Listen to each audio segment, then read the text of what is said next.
बात करेंगे कि जो हमने केमिस्ट्री का जो कुछ बेसिक टर्म को देख रहे थे, उसी बेसिक टर्म को देखेंगे। क्या? केमिस्ट्री के कुछ बेसिक टर्मों को हम लोग को आज की क्लास में देखना है।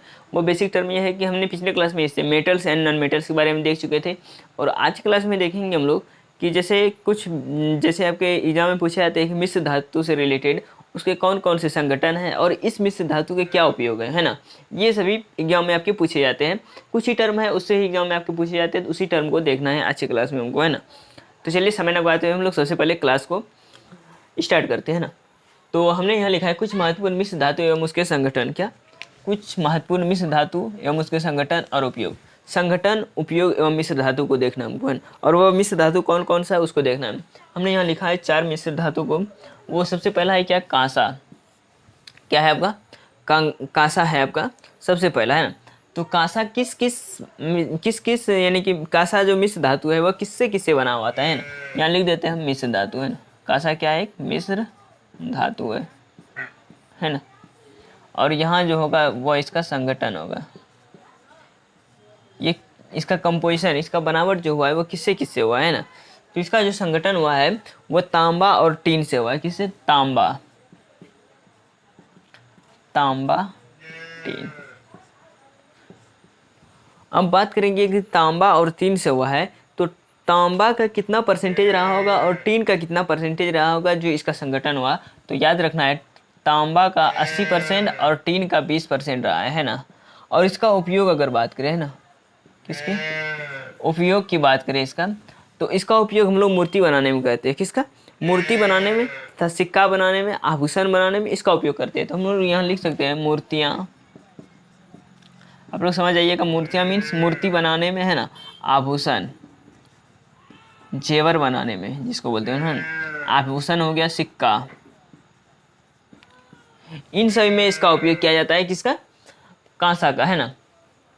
तो हम लोग ने देखा कि कांसा जो बना हुआ होता है वो तांबा तथा टीन से बना होता है। किससे? तांबा तथा टीन से बना हुआ होता है कांसा। क्लियर है? उसके बाद नेक्स्ट देखेंगे पीतल, ब्रेस, है ना। पीतल को देखेंगे तो पीतल भी तांबा और जस्ता से बना हुआ होता है। किससे? तांबा और जस्ता से, है ना। तांबा और जस्ता से पीतल ही बना हुआ रहता है ना। तांबा किससे बना रहता है? पीतल तथा जस्ता से। तांबा किससे बना हुआ रहता है? पीतल तथा जस्ता से, है ना। और इसमें जो परसेंटेज होती है वो 70 और 30 का परसेंटेज रहता है। तांबा 70% और जस्ता 30% रहता है।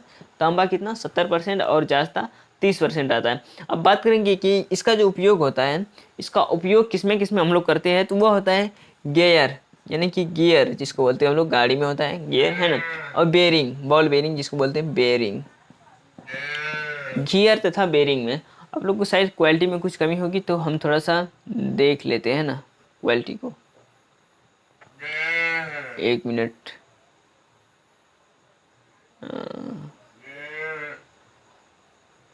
एक मिनट रुकिएगा।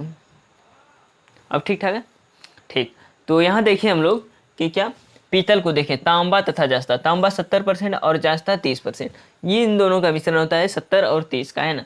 तो इससे क्या बन सकता है? गियर और बेरिंग में जो होता है वो किससे होता है? पीतल से ही होता है। उसका नेक्स्ट देखेंगे गन धातु, है ना। गन धातु, इस अगर कहीं पर गन धातु मिलेगा और कहीं पर आपको गन मेटल के नाम से भी इसे पूछा जाता है आपके एग्जाम में, है ना। क्या? गन मेटल के नाम से भी पूछा जाता है आपके एग्जाम में। क्लियर है? तो इसमें किस किस का संगठन होता है, इसमें किस चीज़ का मिश्रण होता है उसको देखना है। इसमें जो होता है मुख्य रूप से तांबा, टीन और जस्ता का होता है। तांबा, टीन, जस्ता। अब बात करेंगे तांबा। तांबा का कितना परसेंट रहता है? तांबा का 88% रहता है। इसमें कितना? 88% रहता है ना। और टीन 2% रहता है और जस्ता 10% रहता है ना। टोटल 100% आता है गन मेटल में, ये तांबा, टीन, जस्ता। आपको ट्रिक भी बताएंगे कैसे आपको याद रखना है। सबसे पहले हम लोग देख लेते हैं इसको लॉन्ग टर्म में, है ना। और इसका जो हम लोग उपयोग करते हैं तो उसका उपयोग करते हैं तोप, गियर तथा बेरिंग में। तोप, गियर तथा बेरिंग में। तोप, गियर तथा बेरिंग में इसका उपयोग करते हैं हम लोग। क्लियर है यहाँ तक? ठीक। उसके बाद नेक्स्ट देखेंगे हम लोग टंगस्टन इस्पात। टंगस्टन इस्पात बोले तो इसका जो उपयोग होता है वो लोहा, टंगस्टन, लोहा से बना हुआ रहता है, टंगस्टन से बना हुआ रहता है और कार्बन से बना हुआ रहता है। किससे? मैंने बोला लोहा, टंगस्टन और कार्बन, इन तीनों से बना हुआ रहता है कौन? टंगस्टन इस्पात। कौन? टंगस्टन इस्पात। अब इसका अगर परसेंटेज हम लोग देखें तो लोहा का जो होता है वो होता है 94%। कितना? 94% होता है लोहा। और टंगस्टन अगर बोले तो 5% और कार्बन 1% आता है। टोटल 100% आता है टंगस्टन इस्पात में, लोहा, टंगस्टन और कार्बन। क्लियर है?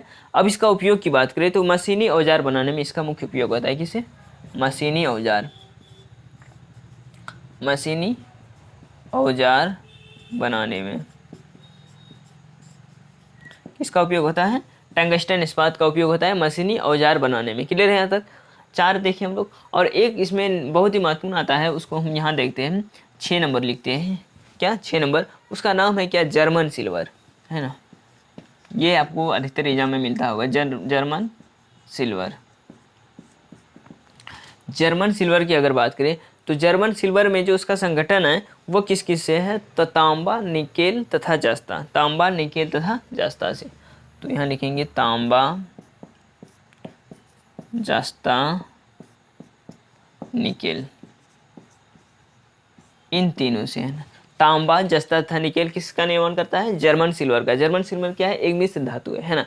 आपको प्रश्न ऐसे भी पूछे जा सकते हैं कि आपको 4 ऑप्शन दे दिया जाए, है ना, 4 ऑप्शन दे दिया जाए और कुछ यानी कि शुद्ध धातु हो, है ना, और कुछ क्या हो? मिश्र धातु हो, है ना, जिसे मिक्सर हो। जैसे इसमें किस 3 चीज़ों का मिक्सर है? तांबा, जस्ता और निकेल का, है ना। और कुछ शुद्ध धातु भी हो सकती है, जैसे सोडियम अगर अकेले है तो वो क्या अपने आप में शुद्ध है। तो इसमें जर्मन सिल्वर बोलते तो तांबा, जस्ता और निकेल आ जाता है इसमें। अब इसमें हम लोग परसेंटेज की बात करें तो इसमें हो परसेंट, यानी कि तांबा जो है वो 50% है। कितना? 50%। और जस्ता 35%, निकेल 15%। निकेल कितना है?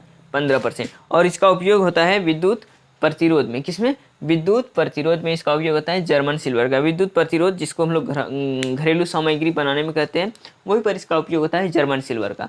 कुल मिलाकर के हमने यहाँ लगभग 6 टर्म को देखिए, है ना। क्या क्या देखिए हमने? कांसा, जिसका उपयोग, जिसका संगठन है तांबा तथा 3, 80 और 20 के रेशियो में रहता है, 80% और 20%। इसका उपयोग कहाँ होता है?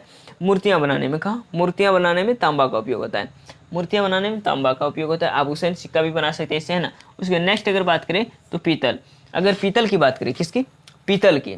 तो पीतल की बात करें तो पीतल में क्या रहता है? तांबा तथा जस्ता। तांबा कितना परसेंट? 70% तांबा रहता है। तांबा 70%। जस्ता कितना? 30%। जस्ता कितना? 30% है जस्ता। जस्ता अगर 30% है और इसका उपयोग क्या कहाँ करते हैं? गियर तथा बेरिंग बनाने में। कहाँ? गियर तथा बेरिंग बनाने में। क्लियर है? उसके बाद गन मेटल की अगर बात करें तो इसमें तांबा 80% आता है। कितना? 80% इसमें तांबा रहता है। और टीन 2%, जस्ता 10%। टीन 2%, जस्ता 10%, टोटल 100% इसका तोप गियर तथा बेरिंग बनाने में। तोप गियर तथा बेरिंग बनाने में। टंगस्टन इस्पात। टंगस्टन इस्पात की बात करें तो इसमें लोहा, टंगस्टन तथा कार्बन तीनों रहता है। लोहा, टंगस्टन तथा कार्बन तीनों रहता है टंगस्टन इस्पात में। और इसका उपयोग जो होता है वो आपका मशीनी औजार बनाने में होता है। किससे? मशीनी औजार बनाने में। और नेक्स्ट हमने देखा जर्मन सिल्वर को, है ना। जर्मन सिल्वर में क्या हुआ कि तांबा, जस्ता तथा निकेल का मिश्रण था। और इसका उपयोग हम लोग कहाँ कर सकते हैं? घरेलू विद्युत प्रतिरोध में, घरेलू सामग्री बनाने में हम लोग जर्मन सिल्वर का उपयोग कर सकते हैं, है ना। तो टोटल ये बात थे। तो इसी में से आपके एग्जाम में पूछे जाते हैं ना। अगर पूछ दिया जाए कि जर्मन सिल्वर में जस्ता का कितना परसेंटेज रहता है ना, परसेंटेज के आधार पर अगर पूछें तो आप आराम से बता सकते हैं 35% रहता है। क्लियर है? उसके बाद एक बात आपने इसमें देखा कि हर एक में क्या है? हर एक में सिर्फ टंगस्टन इस्पात को छोड़ करके, ये जो हमने अभी 5 बताया है ना, कितना? 5 जो बताया, इसमें से क्या है कि सिर्फ टंगस्टन इस्पात को छोड़ करके बाकी जितना भी मिश्र धातु है सब में क्या है? तांबा आपका कॉमन है। क्या है? तांबा कॉमन है। और तांबा को याद रखना है कि तांबा सब में है, कॉमन है ना। चाहे वो जर्मन सिल्वर हो या आपका कांसा हो, पीतल हो, गन मेटल हो, सब में क्या है? तांबा कॉमन है। क्लियर? तो आपको याद क्या करना पड़ेगा कि इसमें याद करना पड़ेगा टंगस्टन इस्पात में। टंगस्टन इस्पात में क्या होगा कि एक तो आपका टंगस्टन ही आ जाएगा और इस्पात में लोहा तथा कार्बन आ जाएगा अलग से। इस्पात में लोहा तथा कार्बन आ जाएगा। क्लियर है? आई होप कि आपको ये क्लास आपको अच्छा लगा होगा। अगर आपको अच्छा लगा है तो आप लाइक कर दीजिएगा। अगर आप इस चैनल पर न्यू है तो इस चैनल को सब्सक्राइब जरूर कर